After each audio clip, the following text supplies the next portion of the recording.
My guest today is Ron Kaufman, who I've actually known for at least 15 years. And Ron is known as the world's leading educator and motivator for uplifting customer service and building service cultures.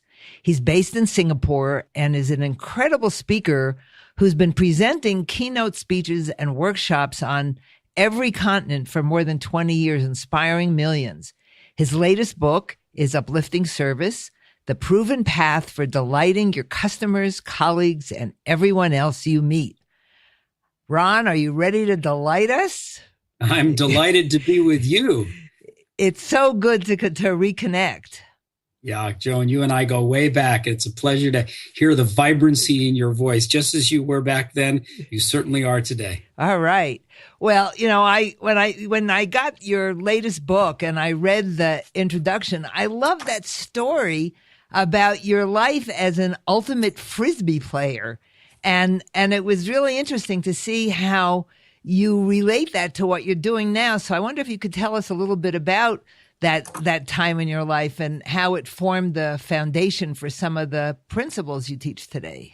Absolutely. I was so fortunate. The high school that I went to, Staples High School in Westport, Connecticut, was the second high school in the entire country to have an ultimate Frisbee team. So that gives you a little idea how old I am. And, you know, my body size is not that big. I'm not a football or basketball player, but the Frisbee team would let me play. So even though I was the little guy and often chosen last to be on the team, you know, I got to play the game. Frisbee, in the ultimate Frisbee field, the very first rule is called the spirit of the game. There are no referees. The players make their own calls. We understand that we're out there to compete, but we're also out there to have a good time with each other. And so that spirit and that willingness of the team to let anybody participate, both of those became very strong themes for me that made a lot of sense. And then when I went to college, I spent time in Europe, and Frisbee became my passport. I would cross borders and make friends and go to parks and meet families and get invited home. And I realized with something as simple as a piece of plastic and a smile and a desire to reach out and connect with other people, that we could all connect with each other very easily. And again, that's one of the themes in what I call uplifting service, that it's really about the connection between people. And isn't that really what people are looking for in their lives, is connection? Yeah, so looking for, in some cases, almost starving for. I mean, when you look at what's happening today in terms of digital media and the speed of things and the way, you know, media and advertising have penetrated our homes and our houses and our communities, and how dysfunctional and fragmented families can become, you know, people are really starving in the heart in a certain way to just have a real, genuine, caring human connection with somebody else. And that's wonderful when you've got it with your grandmother, and it's great when you have it with your girlfriend or your partner, but it can even be something that communicates over the phone, over the counter, through an email exchange. When you really dedicate yourself to taking care of other people, then the connection can happen, even though we don't necessarily have a long-term, you know, more intimate relationship with each other. And I think in terms of customer service, when you're dealing with the big companies and the people you're talking to are just using stock phrases like, "I'm so sorry you did that." And right. Your call is very important to us. and it's so frustrating because you know they don't care who you are and there's no connection. Yeah. Every once in a while, you'll find someone who has the ability to feel like they're connecting to you, but that's missing most of the time. Right. And what you've pointed to is really a breakdown in many large organizations and small companies who don't understand the importance of building a culture of what I call uplifting service. So let me explain, you know, why there's so many robots out there, why there's so many people who are just reading the script or just going through the motions, but their heart's not in it. Please, tell us. Yes. You know, one of the great flaws, one of the great problems is this thing that is called customer service training.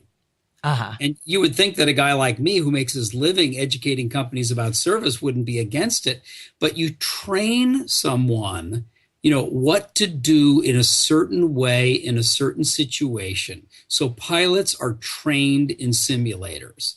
and you want to train somebody how to use a sharp knife or how to work with fire, or, safety and security requires training. You can train a dog what to do.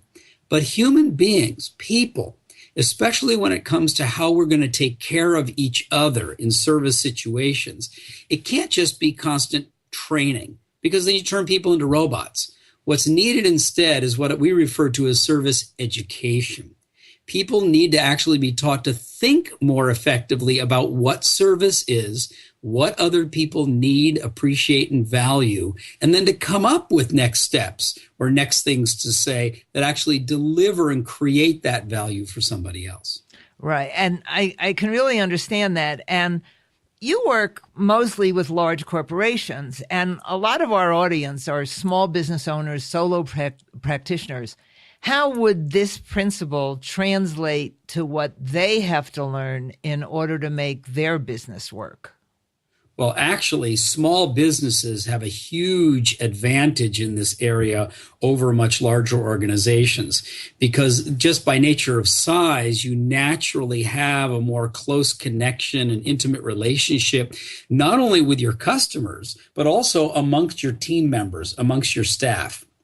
So a small company can actually very quickly create what I call an internal culture of uplifting service, where people are not coming to work and just saying, well, I'll do my job, you do your job, but they're actually coming to work to help each other, serve one another, and ultimately create an even better service experience for the external customer. Now, the way that a small business can actually beat the large ones is by deepening that personal connection, taking the time to look people in the eye, taking the time to give a personal compliment, taking the time to call somebody back and say, thanks for being our customer, just check in to make sure everything's okay. Large organizations can't do that for the thousands and millions of transactions that they have, or if they do, it's going to have to be in an automated manner. Small companies can reach across that time, across that distance, make the connection more quickly and more personally, and stand out. So for a small business or even a solo practitioner, what should they focus on so that they have a mindset that puts them in a position of really putting their need for income aside for a moment so they can serve their customers? Got it. Well, you've put your finger on something when you said put your personal interest, your income, your bonus, your whatever, put it aside for a moment. So there's a definition of the word service that I've created, and you can see it in the book, Uplifting Service, and it goes like this. Service is taking action to create value for someone else. Now, when you think about that, it kind of seems obvious. Yeah, right. Service is taking action, and it's got to be action that somebody else appreciates, and there's got to be somebody else to appreciate it. But when you look at that definition, then you suddenly realize that the most important part of the definition is not the action that you take, and it's not even the value that you create. The first and most important thing is, who is the someone else that you're doing this for? Because if you don't start by understanding them, who they are, what they want, what they need, what they hope for, what they're afraid of, then the action that you take is going to be a hit or miss situation.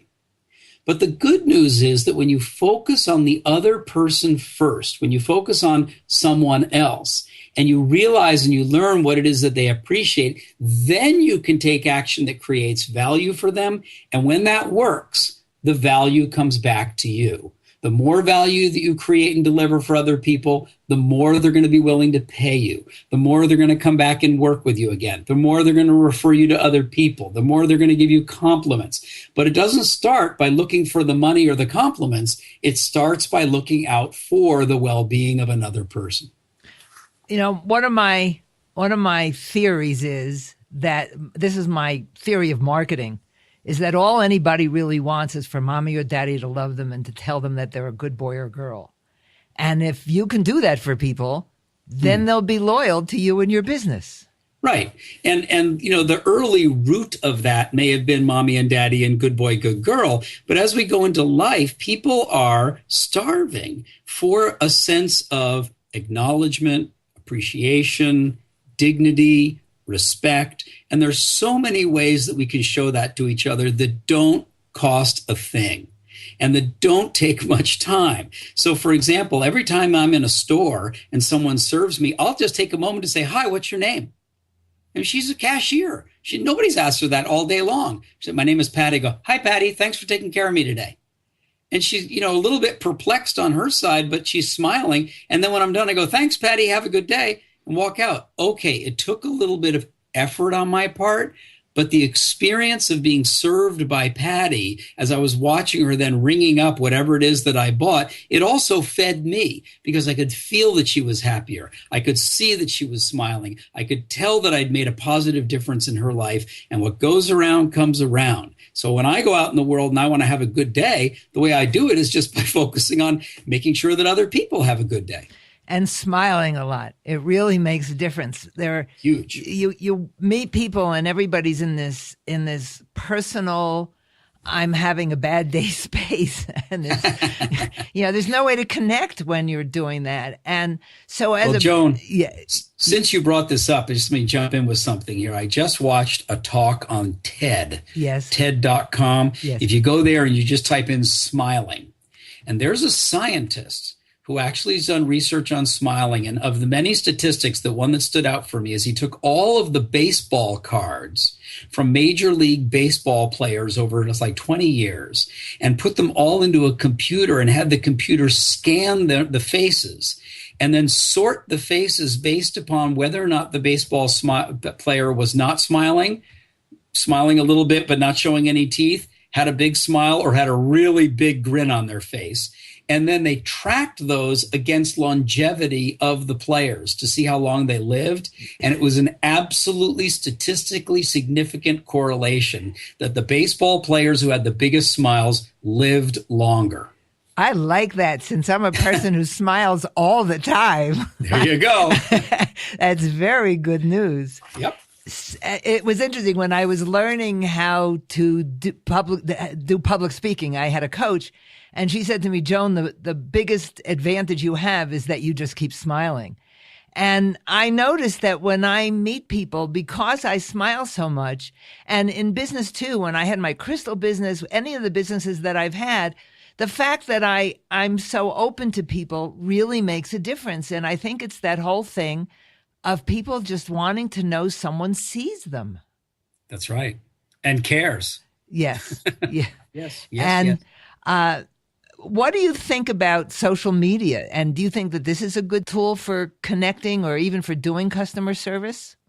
Well, I think it's an amazing innovation in technology that all of us have to reckon with. And, I'll put it in three different ways. One is that, and we all know this, when something goes wrong, every single customer in the world today has the ability to push you viral. They can flame you online. They can damage your reputation. And unfortunately, people will often do it in an anonymous manner.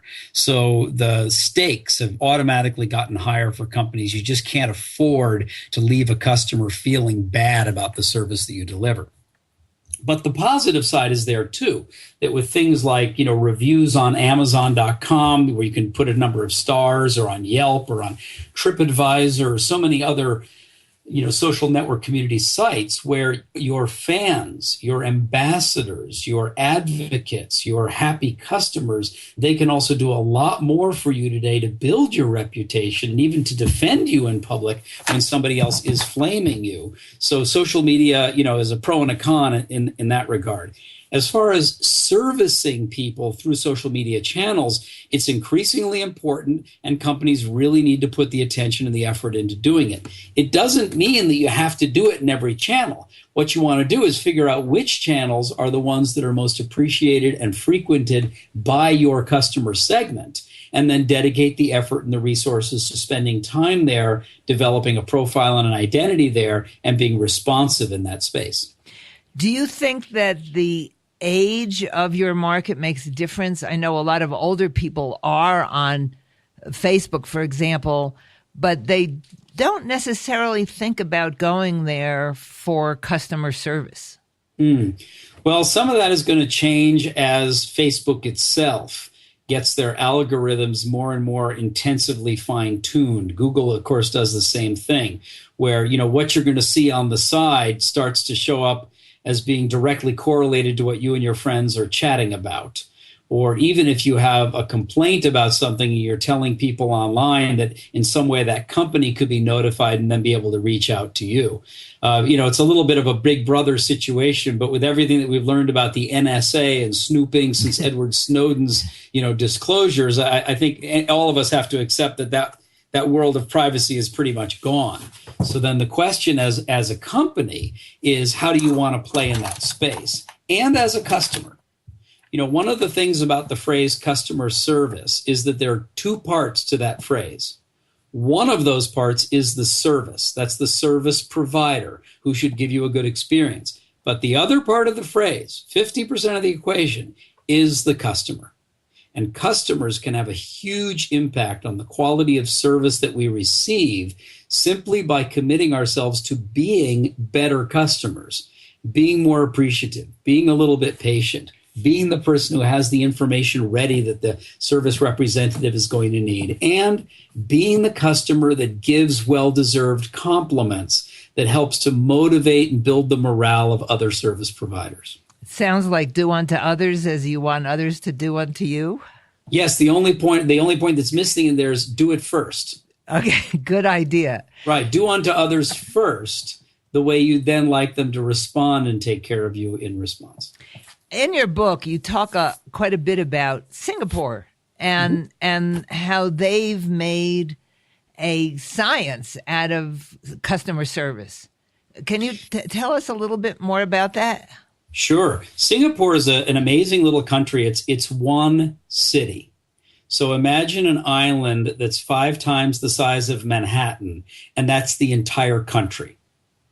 There's 5 million people on it. It's essentially a rock in a convenient geographic location near some shipping lanes. So it has a very busy harbor, and it's a good place for logistics and supply chain activity. But there's no agricultural hinterland. There's no oil reserves. It's just people on a rock. And 30 years ago, the economy was based on low-cost manufacturing and low-cost back-office administrative operations. But as we got into the 1990s, all of that left Singapore, and it either went to China for manufacturing or it went to India for low-cost back-office processing. And the Singapore economy was going to be hollowed out. Now, fortunately, the government of Singapore is very pragmatic. And when you said they made it into a science, the whole country is run like one big conglomerate. And they looked forward and realized that the economy would need to be reinvented based on services. So today, 30 years later, you have an economy that's based on financial services, legal services, medical services, convention and hospitality services, educational services. It's an amazing city that is all based on serving other people. And the reason I went there is because the school system had prepared people to work in factories. It hadn't prepared the population to respond to all of the unique and different customer requests that come in when you are in a service economy. So my job was to go there back in 1990 to help develop a curriculum to uplift the service in the entire nation of Singapore. And that 1 week became 2 weeks, and it became a month and a year, and I've been there now for 23 years. And you obviously did a very good job. Well, it's a continuous work in progress. Singapore today has got tremendous infrastructure, speed, efficiency, accuracy, but the warm-heartedness, the generosity, the compassion, that's still an ongoing project that we're working on right now. And it must give you a really deep sense of personal satisfaction when you look around and you see everything that you've helped to create there. It really does, Joan. And because it's one small city and because, I'm an expatriate, I look like a white American, not a Chinese native Singaporean. And so many people in the country over the 20 years have been in one of my classes or have recognized me from a TV appearance or have bought a copy of my book when my picture was in it. that I walk down the street and I'm constantly, people, hi, Ron, nice to see you, Ron, which means that I can never be anonymous in Singapore. And it's one of the reasons that I travel around the world a lot, is to at least reclaim a little anonymity for myself from time to time. And you've spoken to so many people as a speaker that you really have quite, I would say, a following, a platform. I mean, you've done an amazing job as a single person to establish yourself on a planetary level. Well, thank you, Joan. I mean, you know how much I enjoy traveling, and you and I met when I jumped on an airplane to come out to see you in Arizona many years ago. And that travel bug bit me when I was in college. And, I think I've been infected with it ever since. And fortunately, I still enjoy it. And you are one of the finest public speakers that I've ever seen. I've seen a number of your videos when you're talking to huge audiences. And I come across a lot of people who think about public speaking and they have a desire to do it. And I just wonder if you could give a few pointers if someone is thinking about doing more professional speaking or public speaking, not necessarily as a professional speaker, some pointers that you can give to someone who might be getting started.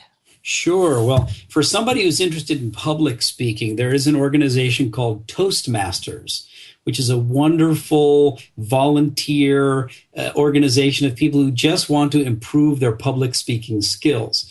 For people who do want to go pro, who want to be able to charge for their speaking time, and I should say it's a wonderful profession, there's an organization called the National Speakers Association, NSA. And if you just go online to find either Toastmasters or the National Speakers Association, both of them are organizations just absolutely dedicated to helping new people learn the tools of the trade, learn how the business works if you want to go pro, and welcome new colleagues into the field. The personal advice I would give to anyone who's ever giving a speech, it's the simplest thing in the world. And that is that your focus should be on loving the people in your audience. So when you walk up on stage or you're standing off in the wings and looking out at the people you're going to speak to, don't be thinking about yourself and you're nervous and what are you going to say and what are the words. Look at the people you're going to talk to. Make a connection with them, even if they don't look at you eye to eye because you're off to the side. Think about what you can do to make them feel good, how to make their day brighter, how to have the next hour of time or as much time as you're going to be speaking be something that will make them feel good about themselves. And if you have that kind of focus when you walk up to the podium or you walk up on stage, they will feel it and they will welcome you and all your nervousness will go away. You can just launch in and be yourself and love them. And it'll be a very successful experience for for everybody. Those are really good points. And I know when I'm standing in front of a group of people, I don't speak to groups that are anywhere near the size of yours, but it's like I try to imagine that I'm putting my arms around everybody in the room. It's like, let me mother you for the hour. A big hug. Yeah, for the hour that we're going to be here. No matter what you do, you're okay. That's right. And I mean, there's so much that goes on in this world where people are afraid of being who they are and what they're doing, and if you can give them that permission, even in consciousness for a few minutes, I think that really works. That really does. It really does, Joan. Okay, so how can people learn more about you and your book? Sure. Well, about the book is the really easy one because it's easy to remember the URL and to spell it correctly. Just go to www.upliftingservice.com. That's upliftingservice.com. And you can get the whole first section of the book for free as a PDF download. Now, when you click around on that site, you'll also find my company website, which is called upyourservice.com. And that company is really the larger business that I built beyond myself as the solo speaker. That business has a whole suite of curriculum that I've developed where I'm in the curriculum in short video clips. And then our company trains and certifies other people inside of our client organizations in a train the trainer model so they can teach the classes without me there. I'll be there on video, but I don't have to be there in person. And with that model, we've now been able to reach out into 15 different languages to client organizations and industries all over the world. For people who are interested in knowing more about me personally, the website is called ronkaufman.com. That's RONKAUFMAN.com. Or just go to YouTube and type in Ron Kaufman. You'll find, I think there's about 280 clips there now. I hope people will check up on it because you said that the first part of your book is available and for free. For free, and it's really an interesting read. And they say that who you surround yourself with in life makes a difference for you and where you're going in life. And I'm really glad that you're one of the people that has been in my orbit all these years, because I really admire who you are and what you've accomplished. Well, thank you, Joan. You've kept me in your orbit, and although you and I don't talk, but once in a blue moon, we'll send an email to each other. We've always been connected at the heart from the beginning, and I think that kind of thing endures across time and across distance, and is what it is that makes us humans with each other. It's the connection. Yeah. Which is all that matters. Well, thank you so much for taking the time from your very busy schedule and talking to us today. And I look forward to continuing to connect to you in the future. Well, thank you, Joan. I look forward to sharing this recording with everybody who's on our mailing list and having all your readers and listeners appreciate it as well. Thanks for the privilege of serving the world with you today. Thank you. And it's like I don't want to say goodbye, but let's say goodbye. Thanks, Joan. God bless. God bless you too. Bye-bye. Bye.